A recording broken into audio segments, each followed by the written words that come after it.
Thank you so much. Beautiful introduction, Rabbi Kotler. Thank you, Ellie, for your moving opening words. Freeholders Haynes and Quinn, Sheriff Mastronardi, Chief Meyer, and of course our leaders of Lakewood, Ray and Mike, really deeply appreciate your generous invitation of me. It's a special pleasure for me to be here for a number of reasons. One is that I'm a tri-state guy. I'm from New York.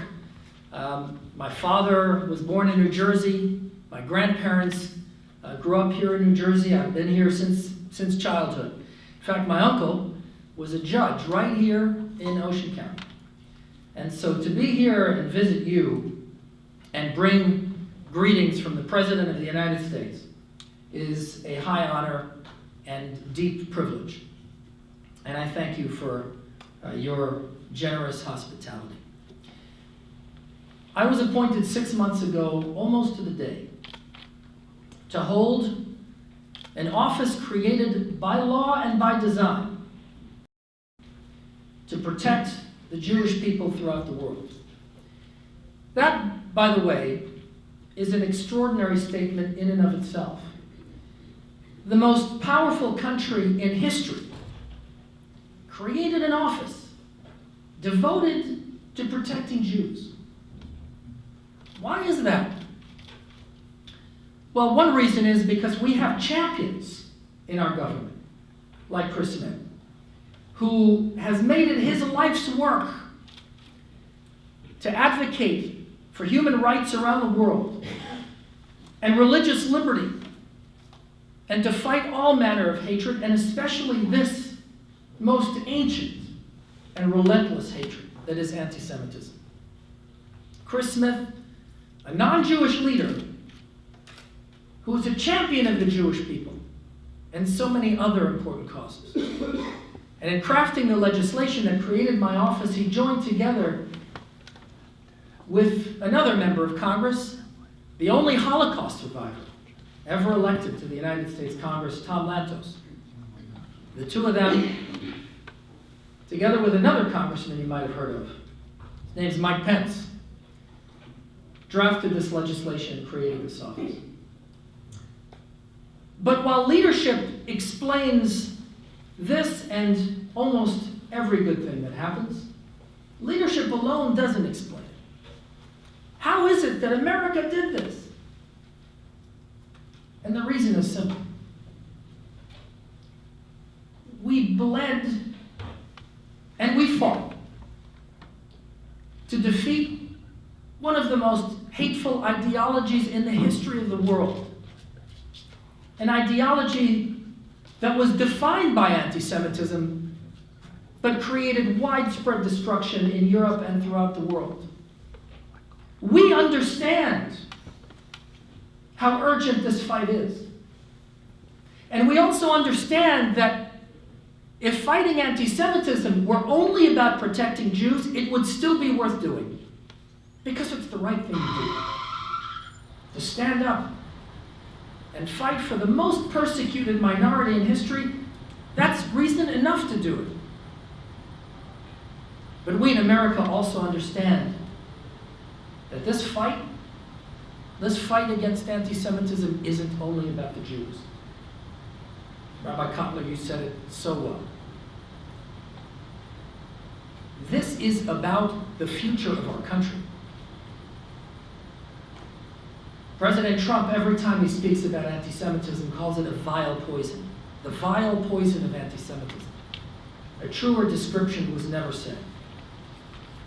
Because anti-Semitism truly is history's greatest barometer of human suffering.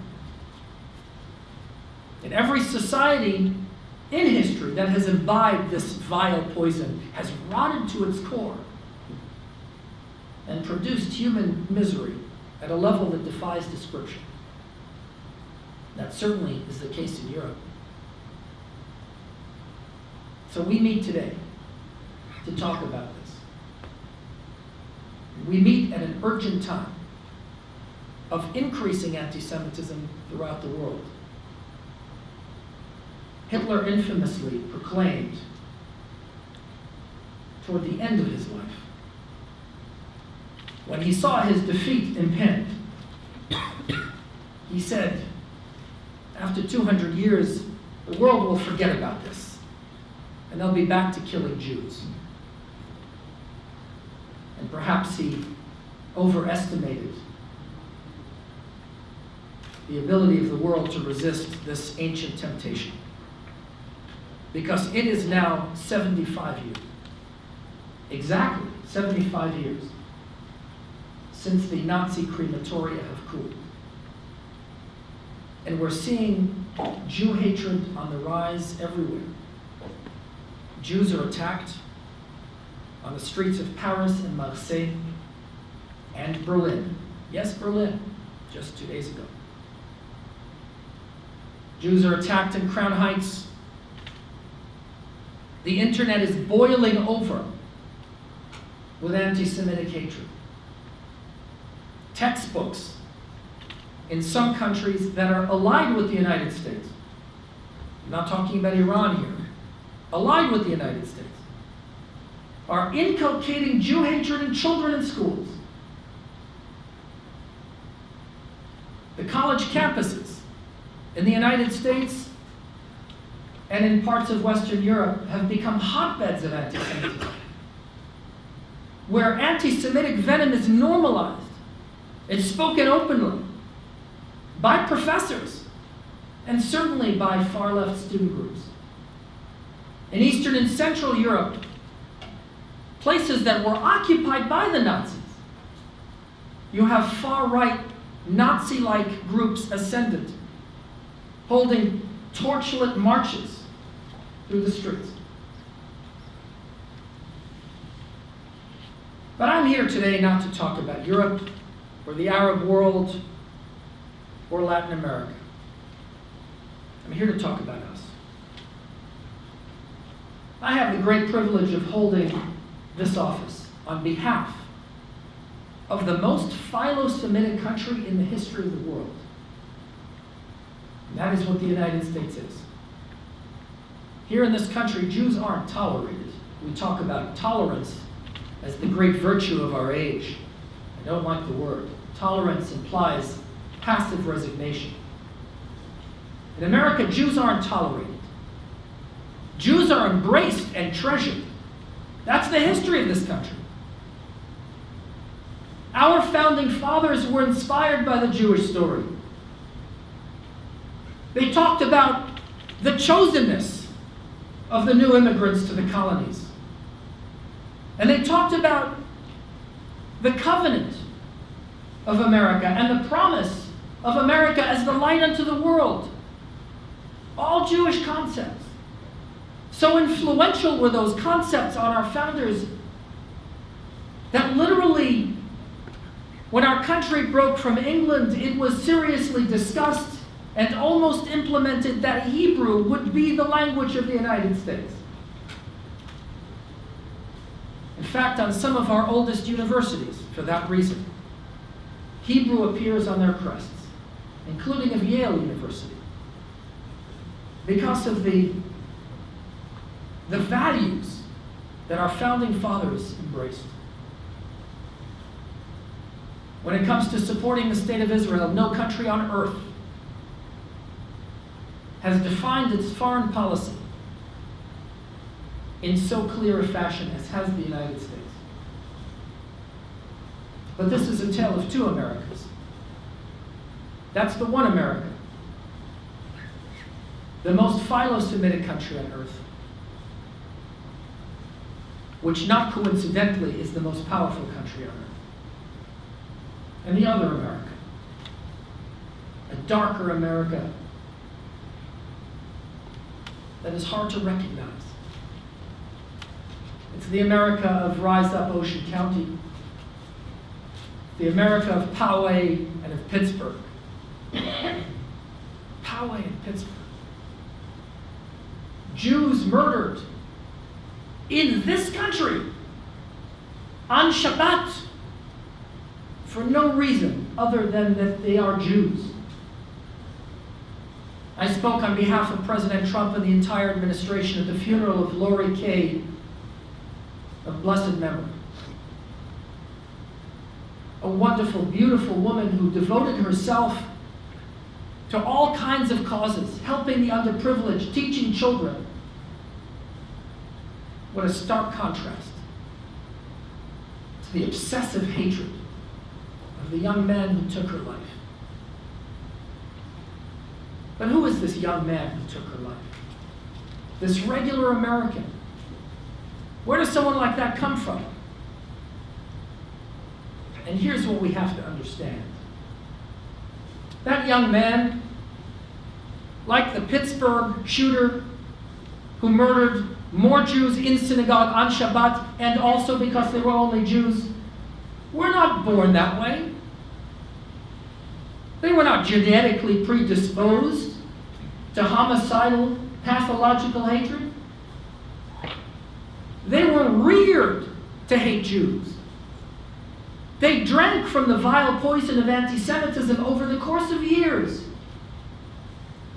through their friends, through their neighbors, and most of all, through movements of hate that spread their venom on social media, the chief vector of this disease and so many other national diseases that we have. And so the hatred grew. And as they continued to feed on it, the hatred turned to action. And that really is the lesson for today. There are consequences to hating people. It's not benign. It's not just a worldview. It's not just an opinion. A famous passage in the Torah says, in the name of God, it says, "You are not to hate your brother in your heart." The question was asked, why does it have to say in your heart? You shouldn't hate your brother. Isn't that enough? Why that added bit? You shall not hate your brother in your heart. Because the message is doubly clear. That the prohibition is against quiet, silent hatred also. Don't be confused, the Torah is telling us, into thinking that the prohibition is about manifest hatred, about saying a nasty thing, vandalizing a synagogue. No, make no mistake. You are not permitted to hate your brother in your heart, even if you don't say anything. Even if you take no action in conformity with your hatred, even if your brother doesn't know you hate him, is still impermissible. Why? Because it corrodes us. It diminishes us. It in some way, small or great, destroys our souls. And that is not the America that we know and love. I say this not on behalf of any Jewish community here or elsewhere. I say it on behalf of an America that has built its greatness on the concept of a pluribus unum. Out of many one, whether it's 13 colonies or 50 states or multiple ethnicities and religions, out of many one. One nation under God, indivisible, is what we just said a few moments ago. And so yes, at stake in this fight is the future of this country, no less than that. And patriotic Americans who allow themselves to hate their fellow Americans have to understand the implications of their hatred, whether they know it or not. They are working to destroy the very fabric of our country. And that has to be the message. Because not everyone caught up in this is truly a bad person. Some just need education. Some need to understand where they are going and to where their hatred is leading. And who can teach those lessons? Not only the envoy, not only the Lakewood Jewish community, not only our mayor and our freeholders and our sheriff and our police chief. Who can teach this lesson? Each and every one of us. Every American. Every moment of the day. When we're going to work, when we're at the water cooler, when we're driving the Uber. Every American can be a model and a champion for the values on which our country was built and on which our future depends. So my friends, I hope that we can work together. I hope that we can work together to uplift all of us. Jews and non-Jews, every ethnicity and every color. Here in Lakewood and in New Jersey and in the United States, everywhere. As one country, indivisible, with liberty and justice for all. Thank you so much.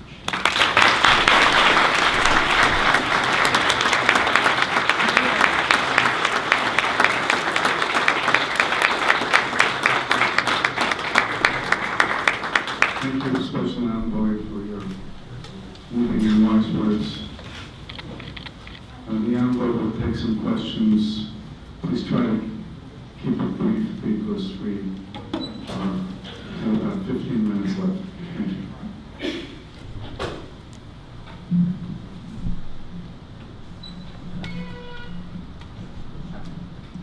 Yes, sir. How are you, sir? My name is Colin. It's an honor to be here. Thank you for, when your office was first created, I contacted Michael Cohen from Simon Rises Dawn, like, how do we get hold of Mr. Carr right away? We need you, so thank you for being here. Thank you, I appreciate it. We're part of Christians United for Israel. Oh, amazing organization. Thank you. Amazing. I'm honored to say my pastor was the first pastor in the state of New Jersey. We traveled with him. We went to Washington several times. And we're thankful Mike Pence has spoken, and the Jewish people knew that they needed someone to walk alongside them. So happy. All the administrative have been supportive of Israel. One of the questions that I want to have is, in the challenges that we have, it's been very tough. And I'm thankful for so many wonderful colleagues that, between Risa, who marched with Martin Luther King,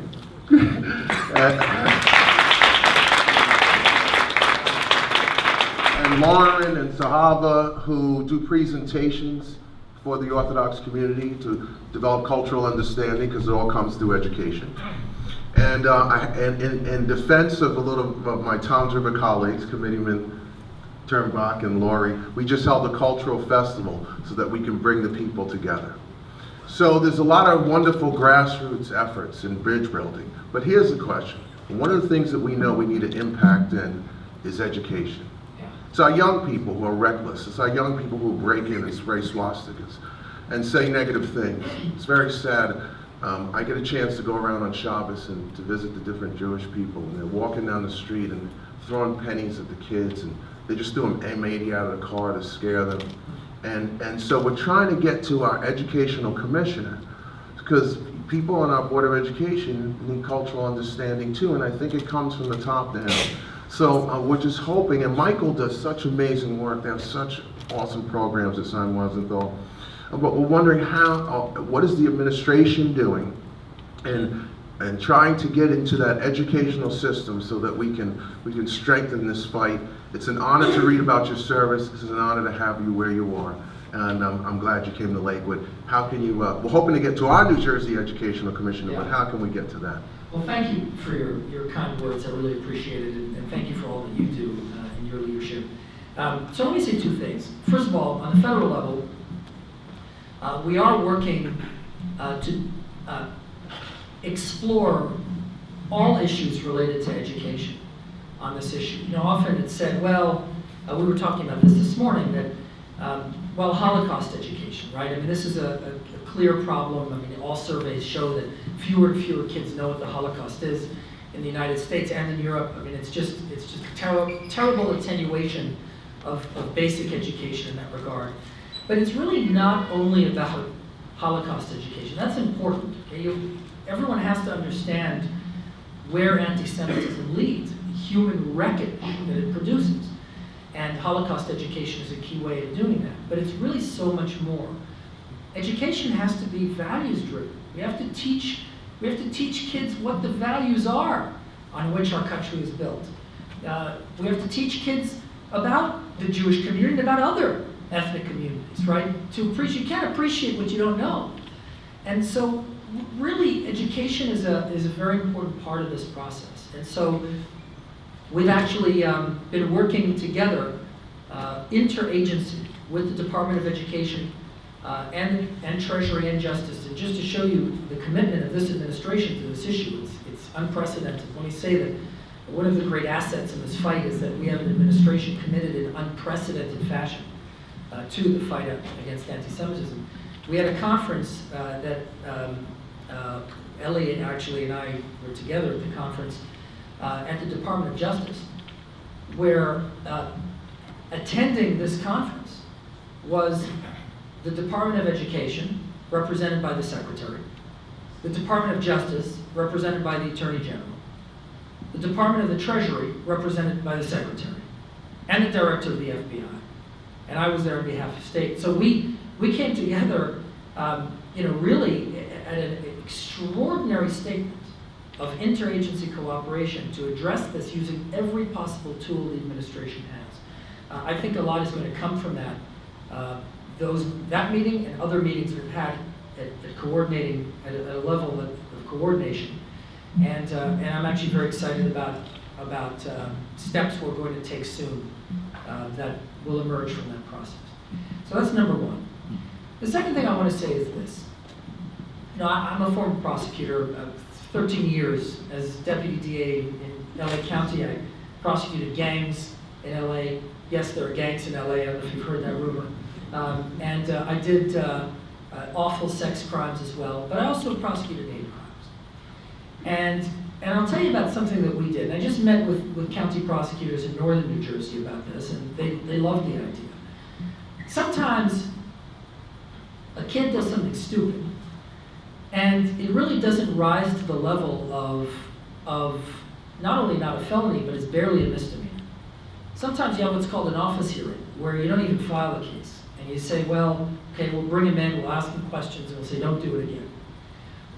It can always be a condition of a non-filing, or of probation, even misdemeanor probation, or a condition of diversion if you're going to dismiss a case, to require somebody to go to a museum, a Jewish museum, a museum against hatred. In LA, there's a Museum of Tolerance. I spent a year as a juvenile prosecutor in juvie court. The number of kids that I sent to the Museum of Tolerance, not for anti-Semitism necessarily, any ethnic intolerance against blacks, against Hispanics, any ethnic intolerance. You should not let a kid go without an obligatory educational program. No, it's irresponsible for government authorities to let a kid go, even if it's a non-filing, even if you're not going to file a case, without some kind of educational requirement. You want us not to file? Fine, here's what you're going to do. But believe me, they'll say yes. Believe me. So, and I'll tell you, having gotten feedback from those programs, they're blown away.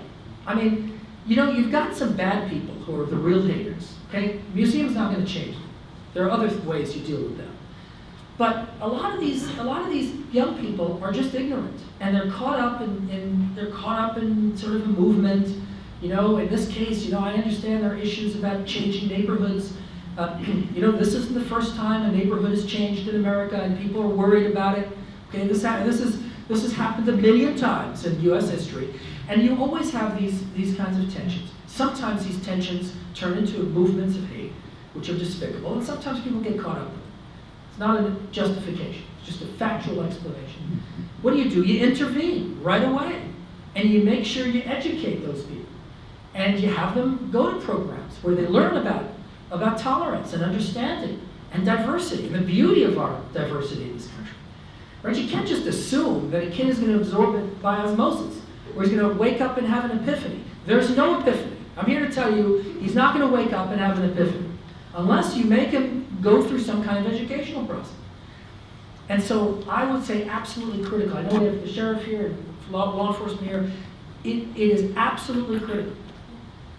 Any kid who does something even minor, even if it's a trespass, if you think there's a hate crime flavor to it, there's got to be a component of education, even if it's a non-violent.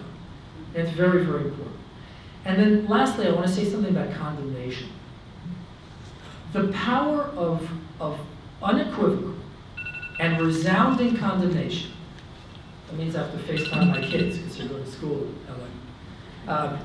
The power of resounding condemnation cannot be underestimated. You know, the consequence for hate doesn't have to be imprisonment. You know, we don't, in the United States, thank God, in the First Amendment, we don't imprison people because they hate other people here. They don't act on hatred. And I think that's a good thing, ultimately. But the consequence for hate can be condemnation. That's very powerful. If a person expresses themselves in a certain way, and there is a tsunami of disgust and opprobrium, you know, they're going to think twice before they say that again. And that's not happening. That's just not happening around here. And it has to happen. And we all have to go back to our towns, wherever we come from locally here, and we have to say, look, you know, if somebody says something, even if there's an election coming up, okay, we've got to be unequivocal. And we've got to say there's no place for that kind of talk. This is the United States of America. You're being un-American. Nobody wants to be un-American. So say, this is, what you're saying is un-American. You say that, and if enough people say that, a person's going to scratch their head and you say, you know what, maybe that's just not cool to say that.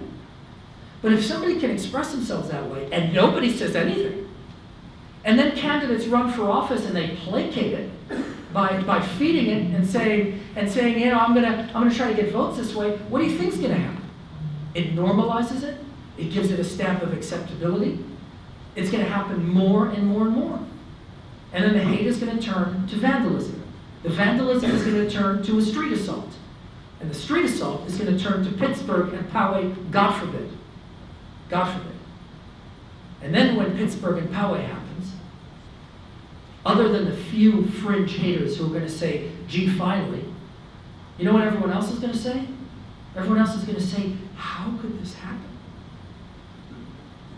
Well, that's how it can happen. So don't wait for it to happen. You know, New York, when I was a kid growing up in Manhattan, it was one of the most dangerous cities in the country. You know, I would have mugger money in my front pocket and hide the rest of it. Because it was so common to get money. Mugger money. You remember mugger money? Under Rudy Giuliani, it became the safest city in America. How did that happen? How did that happen? From that in the 70s to the safest city in America. Because they enforced the small things. They didn't wait for the rapes and the robberies with firearms. They enforced the small stuff. And when you deal with the small stuff, the big stuff is far less likely to happen. Not impossible. It can always happen, but it's far less likely to happen. And so folks here, let's deal with this. Let's not put it off. Let's not put it off before it's until it's too late. And let's be able to tell our kids and grandkids that we did the right thing. And so if God forbid we look back, let us not look back on a country that is diminished and broken. Let's look back on an America that's even greater than we are today or than we've ever been. And let's be able to tell our kids and grandkids that I helped make that happen. So I did the right thing. Next question. Yes, sir. Hi, my name is Sir Full Hoffman here from the Comedy newspaper. Over here. No? Oh, I'm Did I cut somebody off? yeah. Sorry. You're next. Since 15 years ago, the creation of the Special Envoy position, for most of that time, anti-Semitism in America was on a much lower level, and was a much smaller story, both in this country and definitely internationally. That gave a certain moral authority to your predecessors to go to other countries, knock on their doors, and say, "What are you doing about this problem? What are you doing about that problem?" As that's no longer the case here domestically, what goes on here in Ocean County being one part of that picture, similar issues in Rockland County, New York, many other pieces of the anti-Semitism picture most of which you mentioned. Do you think that emerging story in America and the prominence that it has takes away from or at least gives a significant challenge to your mandate, which is totally international, to knock on other countries and ask them to address problems, with there always being a bug in the back of that diplomat's head saying, look at your backyard in the United States? It's a fantastic question, very astute question. It hasn't been a problem. The reason why it hasn't been a problem is I am very candid about acknowledging our imperfections here. I don't go to other countries and I say, okay, we're here to fix you. America is perfect and we're here to take care of you. I readily acknowledge what our problems are, and I say them with unvarnished candor. And that gives me credibility when I talk about the countries I'm visiting. That's number one. Number two, while it's true that my statutory mandate is international only, it's foreign policy only, I am, after all, part of the State Department, which has no domestic authority at all. However, I have been tasked by the White House to address domestic anti-Semitism as well. That's why I'm here in Lakewood. That's why I spoke at Howell. Pittsburgh was before I was appointed. But I spoke at Poway, again, purely domestic incident. Why is the State Department on the bell? Because I was there, and I'm here on behalf of the entire administration, not only on behalf of the State Department. And so the fact that we are focusing on domestic anti-Semitism as well allows us to say, well, we are taking care of our own backyard also. So that's why it hasn't been a problem. Let me also say this. That's what's happening in America is really the same thing that's happening everywhere in the world. The increase in anti-Semitism is coming from three sources. I'm not talking about, there might be individual triggers, right? In Lakewood and other places, there might be triggers for it. But generally, what's happening globally is the same. Whether it's in other countries or here. We're seeing anti-Semitism rise from three disparate sources. The ethnic supremacist far right. These are people who hate everyone, not like them. Certainly Jews most of all, but hate everybody. From the Israel-hating radical left, and from militant Islam. Those are the three sources of anti-Semitism today, with a few other sort of outlying exceptions, but that's really the bulk of the story.